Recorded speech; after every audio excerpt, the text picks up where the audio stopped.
Tonight, President Biden defends his decision. But the idea that somehow there's a way to have gotten out without chaos ensuing, I don't know how that happened. This as thousands of Americans remain behind Taliban lines in Afghanistan. Plus, Afghan refugees coming to America. The political battle threatening to divide the GOP. And extreme weather slams North Carolina. Every minute counts as rescue crews search for the missing. All this and more tonight on Faith Nation.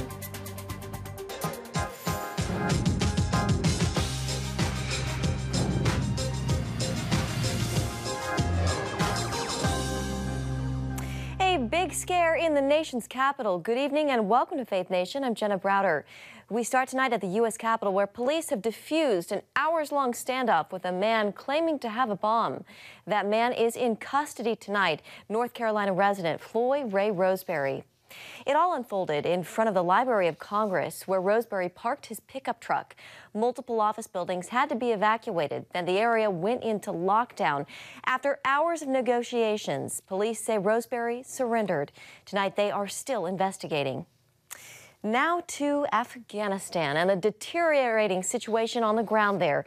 Criticism for the Biden administration not dying down.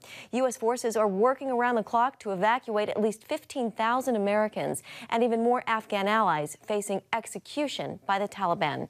Here's CBN's Jennifer Wishon. The president continues to defend his decision to pull all U.S. troops out of Afghanistan, saying a withdrawal would have been messy no matter when it happened. In fact, President Biden doesn't think it could have been handled any differently. No, I don't think it could have been handled in a way that we're going to go back in hindsight and look, but the idea that somehow there's a way to have gotten out without chaos ensuing, I don't know how that happened. Contrary to reports, the president says his military advisors did not recommend keeping a small contingent of U.S. troops on the ground and credits stability over the past few years with President Trump's negotiations with the Taliban that included the condition of no attacks on American forces, something Biden says would have crumbled after the deadline to withdraw. When you had the government of Afghanistan, the leader of that government getting in a plane and taking off and going to another country, when you saw the significant collapse of the Afghan troops we had trained, up to 300,000 of them, just leaving their equipment and taking off, that was, that's what happened. That's simply what happened. And as Americans remain shocked by images like these, the president appears tone deaf. But look, but no one's being killed right now. God forgive me if I'm wrong about that, but no one's being killed right now. The State Department is expressing concerns about Afghan women who enjoyed greater freedoms over the past 20 years, writing, "We are deeply worried about Afghan women and girls, their rights to education, work, and freedom of movement." I mean, there are a lot of places where women are being subjugated. The way to deal with that is not with a military invasion. The way to deal with that is putting economic, diplomatic, and international pressure on them to change their behavior. And what about America's national security? As the nation prepares to commemorate 20 years since 9/11, some worry Afghanistan will once again become a terrorist breeding ground. Al-Qaeda, ISIS, they metastasize. There's a significantly greater threat to the United States from Syria. There's a significant greater threat from East Africa. There's a significant greater threat to other places in the world than it is from the mountains of Afghanistan. And we have maintained the ability to have an over-the-horizon capability to take them out. And for the first time since taking office, the president's approval rating has dipped just below 50%. Jennifer Wishon, CBN News. All right, thank you, Jennifer. Well, retired Navy SEAL Marcus Luttrell served in Afghanistan. He became known worldwide as the lone survivor of the deadly battle in the mountains of that country. Luttrell had a message for President Biden on Fox News this morning. What's your message to Joe Biden? I'm praying for you, sir. Do the best you can. Get that G.I. Joe on. Come on, we got some boys and girls still over there, man. We got to go get them. We got to go get them, and we're doing that.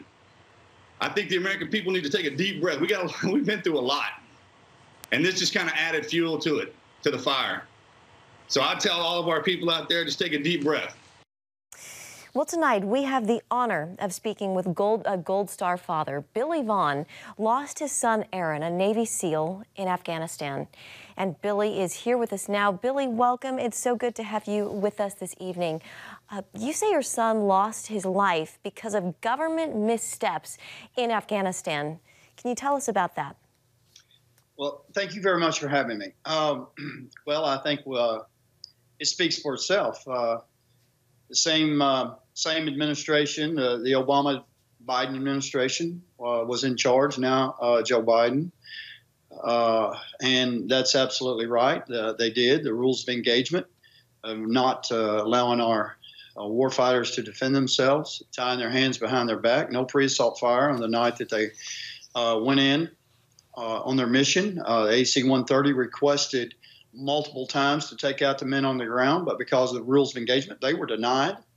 And it's just not my son. It was everybody on board that chopper. And there's story after story during the years of Obama about how the men were not allowed to defend themselves. Men and women weren't allowed to defend themselves. And the numbers skyrocketed from the Bush years through the Obama years. And now we see this, well, there's no word to describe what, for me, at least, what's taking place in Afghanistan today. It's just, it's beyond unbelievable. Billy, what do you make of what we're seeing right now in Afghanistan? Some of these images at the airport in Kabul and the streets of Kabul, and, to think that that's Kabul. This is a large country. It could be even worse in other parts. Well, yeah. So I don't know what to think. It's sad. Listen, it's scary it should be scary for every American citizen. That this man is in the White House. He's in charge of national security. It's clear that he either doesn't have a clue, or he's too smart and stupid to accept any advice and ever admit he's wrong. I mean, I'm not a military expert by far. I'm just a father, but I can sit here just listening to what he said a while ago about there'd be no way to prevent chaos. Well, what if we'd have kept Bagram Air Base, an American air base there, where we could do many things from, where we could defend and we could launch missions in the future, and where we could get people inside there and we could get our people out with as many flights as we needed to. I mean, that's just one thing. And now we've betrayed the Afghan people. Their country's not safe for them to live in after countless blood and treasure shed by our American war fighters. I believe the citizens of this country have been betrayed by Mr. Biden, by General Milley, and by Mr. Austin and other high up political military leaders. I think some answers need to come forward about what's happened in Afghanistan. And by the way, not just answers. There needs to be some accountability and maybe some punishment for those in charge. This is just too much for the American citizen to stomach, I believe. We are embarrassed before the world. We are sick and tired of being lied to. We are sick and tired of the press conferences right now where they talk down to American citizens and to journalists. And, enough is enough. There's no reason for this. Just about a minute left, but Billy, they're going to do congressional investigations starting next week. What do you hope comes from that? Well, I'm not too thrilled about congressional investigations based on the way they've gone in the past, especially, of Democrat politicians. I don't know what else we can do. I would like to see some attorneys and some American citizens do something to demand answers and an investigation take place. I hope Congress does its job, but I'm not going to hold my breath waiting on that. I hate to sound so negative, but, that's the way it is. All right, Billy Vaughn, we thank you so much for your time and for your son Aaron's service. Thank you. Thank you. Well, thousands of people are desperate to get out of Afghanistan. Tonight, the U.S. State Department says 6,000 have been processed and are ready to board flights at the airport in Kabul. 5,200 U.S. troops are there to secure it. And for Afghan refugees, if they can get out, more than a dozen governors here in the state say they're ready to help. CBN Capitol Hill correspondent Abigail Robertson has more.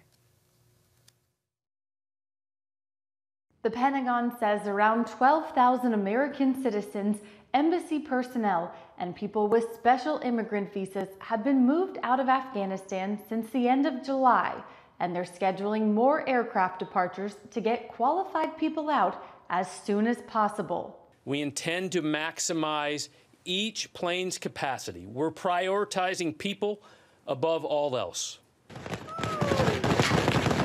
But even for Americans and allies with the right paperwork, getting into the airport is dangerous. Reports continue of the Taliban beating those desperate to flee and firing gunshots into the crowds trying to reach the U.S.-controlled entry gates. As the humanitarian crisis unfolds, former Trump advisor Stephen Miller questions if the U.S. should be resettling them at all. Resettling in America is not about solving a humanitarian crisis. It's about accomplishing an ideological objective. An idea GOP Senator Ben Sasse was quick to dismiss. First of all, I don't give a rip what Stephen Miller has to say about anything. But the significant point here is the United States gave our word to people, and the United States has to be the kind of nation that keeps our word. Matthew Sorens from World Relief tells CBN News Americans should not fear the Afghan refugees coming in. We've resettled 3 million refugees since the Refugee Act was signed into law in 1980. And not a single one has taken the life of an American citizen in a terrorist attack. He argues there is a strict, extensive vetting process. We're not saying bring people in without completing their vetting process. If they've completed their vetting, sure, bring them to the United States. We'd be eager to welcome them at World Relief. And if not, bring them to a safe third place like Guam, which is what President Ford did. And he rejects Miller's theory. I'm happy to critique the Biden administration for the way they've handled this, and we've been pretty critical of them. But I don't think that the withdrawal from Afghanistan was a plan to bring Afghans to the United States. To the contrary, he seems slow to bring the people in who I think our nation has an obligation to bring. Sorens also points out that the people coming in right now are those whose lives are at risk because of their service to the United States. He encourages people to work with organizations like World Relief to help these allies find safety and a new start. Reporting from Virginia, Abigail Robertson, CBN News. All right, thank you, Abby. Well, to the fight against COVID-19, the debate over mask mandates in schools is heating up. Yesterday, President Biden instructed the Education Department to take action against governors like Florida's Ron DeSantis, who banned school mask mandates. Meanwhile, some larger school systems in that state have issued mask mandates going against the governor's order. This all happening as COVID-19 hospitalizations top 91,000 nationwide. I started typing a text message to her. That way, if something happened and I didn't make it, she knew I loved her. President Biden says all adults will need a booster shot 8 months after becoming fully vaccinated because data showing a decrease in the vaccine's effectiveness. Coming up, massive flooding in North Carolina leads to death and dramatic rescues. Introducing the CBN Bible from CBN.com. Now, an easier way to study the Bible and grow in your faith. Highlight your favorite verse. Read separate versions at a glance. Click and read a commentary. Or cross-reference your favorite verse using the Strong's Concordance. All the right tools to study the Bible, all in one place. The CBN Bible, available at cbn.com/Bible or the iTunes App Store. This is CBN News Watch. Thanks for joining us. Watch breaking news, exclusive stories and programs, credible news reporting. We show you what's happening in the world and how you can pray about it. This is CBN News Watch, because truth matters. Weekdays at 5 on the CBN News Channel.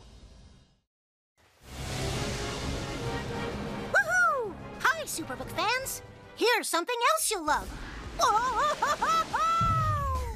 It's the new Superbook Bible app.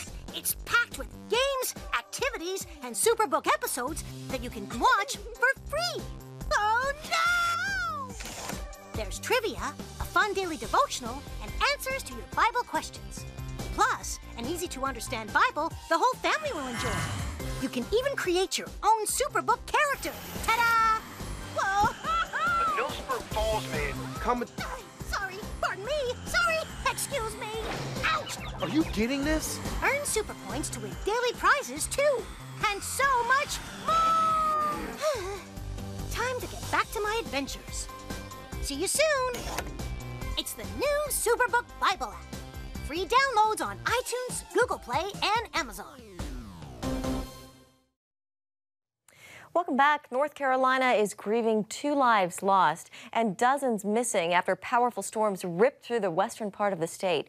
Crews are searching for signs of life as the East Coast braces for another batch of bad weather. CBN's Brody Carter reports. The damage that they have seen is crippling. Floodwaters, mudslides, and tornadoes have swept across the Blue Ridge and Smoky Mountain communities of western North Carolina. I lost everything. My clothes, my jewelry, everything. Haywood County, a tourist destination just west of Asheville, was hit the hardest. Heavy rains from Tropical Depression Fred washed away roads, bridges, and entire communities. We came out with our lives, but that was it. Almost 100 people were saved by rescue operations via boat and aircraft. Those residents are our community members. They're our family. They're our friends. Governor Roy Cooper issued a state of emergency for 8 North Carolina counties to speed up recovery and relief operations. Lifelong residents say the damage far exceeds that of Hurricanes Ivan and Francis in 2004. Some of the worst destruction in Haywood County that I've seen in my life. As Fred drops another 5 inches over New York State and Boston, the Atlantic coast is preparing for more storms. Fred is out of the picture. Grace is heading into Mexico. Henri's our next big problem. Joe Bastardi with weatherbell.com says Henri will likely intensify Saturday, warning southeast New England to keep a close eye on the North Atlantic. It will push so much water and so much wind up in front of it that it's a 2-3 day siege. Temporary shelters are set up across North Carolina. State officials also asking for your prayers as they distribute supplies and search for those still missing. Jenna, back to you. Brody, did Joe tell you if Henri might actually become a hurricane? Well, he did say it could possibly become a Category 2 hurricane as it works its way up the coast towards New England. It would intensify Saturday before leaving on Monday. Now, the worst-case scenario is that it would get trapped instead of going out to sea, but it's still too soon to tell what's going to happen as it makes its way towards shore. Brody, any idea what to expect as far as the rest of the hurricane season? Well, Jenna, this season is much like last year and 2017. Joe says that plenty of storms are expected along the U.S. coastline. He says it's strange that the Pacific, which is known for 3 times the amount of hurricane activity as the Atlantic, that's completely shut off. So he says that Mother Nature is evening itself out, and we're seeing an increased activity along the Atlantic. 4 hurricanes already hitting the U.S. this season. And even though there's nothing on the radar, much like there was nothing on the radar 10 to 15 days ago, more storms are expected. Joe went on to say that when you have this kind of hurricane season, December in the U.S. is liable to be cold. So keep that winter jacket ready, Jenna. All right, Brody Carter, lots of good information. Thank you. Meanwhile, the death toll in Haiti has now surpassed 2,000, and many there are still without food or medicine after a massive earthquake shook the region. CBN's Operation Blessing is sending in help. Teams are taking much-needed supplies to the hardest-hit areas, including water, purification equipment, chlorine tablets, and generators. The 7.2 magnitude earthquake hit over the weekend, and that was followed by Tropical Storm Grace, which only made an already desperate situation worse. Up next, the economy and growing concerns of inflation, what it could mean for your day-to-day expenses. When I came to Regent University, it's like the world opened up. I felt like I needed to advance my career and go back to school. Regent was a perfect fit for me. The Regent professors are world-class. You are equipped. The focus of the faculty is on each individual student, whether it's online or in person. You become a part of Regent's family. You carry with you not just the content and the knowledge, but the confidence to understand that we can be significant in the world. Regent University. Follow your path. Nigerian Christians in Iran are routinely arrested. Happily, Christians continue to suffer. In times of trial and affliction, you need to know the truth. One of the fastest growing Christian populations in the world. Join Wendy Griffith and George Thomas for Christian World News. Young people are the ones who are open to the gospel. Powerful stories of suffering and hope that affect all Christians. Saturday night at 6 on the CBN News Channel. Get Protect Your Sleep and discover how to improve the quality of your life. A free DVD or booklet from the Christian Broadcasting Network. If you're not a great sleeper, you can do things to make yourself a great sleeper. If you're already a pretty good sleeper, you can enhance your sleep and be even better. 5 leading experts help remove the obstacles between you and restorative sleep. When you don't get a restful night's sleep, you wake up with an accumulation of stress. Call 1-800-700-7000 or go to cbn.com to get your free DVD or booklet today. Everything you do better with a good night's sleep. You'll discover how food affects your sleep, how to put insomnia to rest, explore effective remedies for sleep apnea, and much more in Protect Your Sleep. Wake up to your best life and get Protect Your Sleep today. Call 1-800-700-7000 or go to cbn.com to get your free DVD or booklet. Good news on the American jobs front this evening. The latest numbers show a slight drop in the jobless rate, down about half a percentage point at 5.4%. That's the lowest it's been since the pandemic began. The bigger concern right now is inflation and how it might affect hiring and everyday life. The Consumer Price Index measures inflation, which has jumped more than 5% in the last year. And our friend Mark Hamrick with Bankrate joins us now to discuss these latest numbers. Hi, Mark. It's always good to see you. We can all feel it, this inflation. But in your view, is that the biggest concern right now, inflation? Well, it obviously is one of the biggest challenges for the economy at the moment. It ranks right up there with employers' difficulty getting the workers they need, a record 10.1 million job openings. But inflation, if it were to persist and perhaps be surprisingly negative over a longer period of time, can be very damaging. And even over the last several months, we've had a rate of inflation, Jenna, that's been higher than the rate of wage growth. And so that is a lethal combination when it comes to dealing with personal financial issues. You know, the Federal Reserve has been pretty, I would say, solidly behind the idea that this should be temporary. But even Chairman Jerome Powell has said that the extent of inflation has been surprising. And so then the question follows, will the Federal Reserve be ordering up some interest rate hikes perhaps in the middle of next year and be raising rates more than people currently expect? Yeah, we'll have to wait and see. Mark, do you see the inflation rate changing anytime soon? Not in the near term, no. I think this is going to be something that consumers are going to have to deal with. And, you know, people are talking about it. Some of the surveys indicate that they are not necessarily as concerned about the long-term outlook for inflation. We're just going to have to monitor that. And so at Bankrate, we urge people to try to save as much money as they can because, you know, we can be hit with surprises of any number of different varieties as we've experienced over the last year and a half or so. You mentioned inflation and employers not being able to get the workers they need. When we think about this jobless rate and inflation, what should employers do when they can't get the workers they need? And maybe, raising their pay is not really an option. Well, employers are raising pay where they can. We've seen wage growth of about 4%. Plus, they also need to offer flexibility. You know, people have learned during this difficult time that many of us can work remotely, even if it's only one day a week. And employers and employees, I think, will be working with that equation going forward. Recently saw some figures that indicated there were more remote job openings than for any single city in the United States. So that's an opportunity for workers as well who might not have thought that they want to move across the country for a job. In this situation, they don't have to. They just need to log on to their internet connection. Do you foresee people, being willing to pick up and move for their jobs? Well, the story of essentially the global economy over time has been one of mobility. The reality is, though, for the more desperate people out there, the cost of moving is prohibitive. And so that's why we do need to try to train people for jobs that are available and also understand that not every job demands or even should require a college education. There are a lot of jobs out there that have skills that don't demand that either expensive time or expenditure. Mm-hmm. Yeah, and a lot of jobs are virtual now. You don't even have to be in person at all. Mark, final question. What advice do you have for the average American who feels the impact of inflation in their daily life?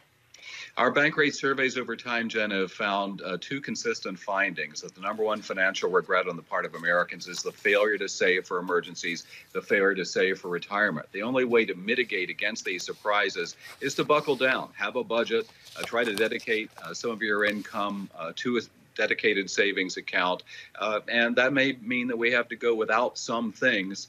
This comes at a time, though, when many Americans have been able to put some money away, and so perhaps they're able to battle this inflation situation a little better than they would have, let's say, a year, 2 years ago. Yeah, it's good old financial discipline. Mark Hamrick with Bankrate.com. It's always good to have you on the show. Thank you so much for coming on tonight. Thank you. Christians around the world are standing with the Israelis. But why? In CBN's free magazine, Friends of Israel, you'll discover why Christians are supporting the Jewish state, how Israel is fulfilling prophecy as a light to the nations, and ways you can pray for the people of Israel. Israel needs the support of friends like you. Call now or go to cbn.com to get your free copy of Friends of Israel. Heavenly Father, we do thank you for the work of your Spirit, Lord God, with this movement of getting the Bible, yes, Lord, into public schools.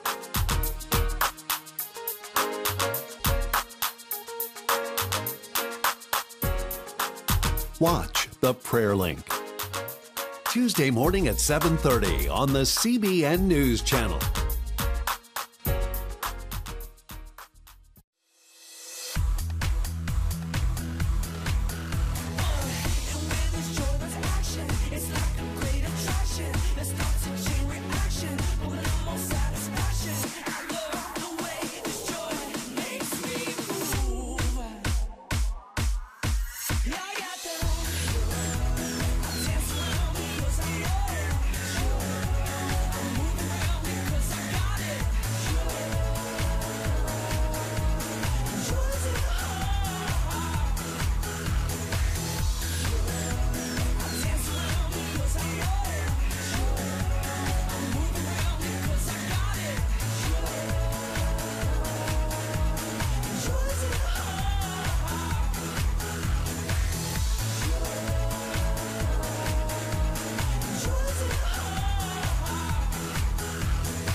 Tonight, Fathers to the Fatherless. That is what Michael W. Smith is calling on Christian men to be.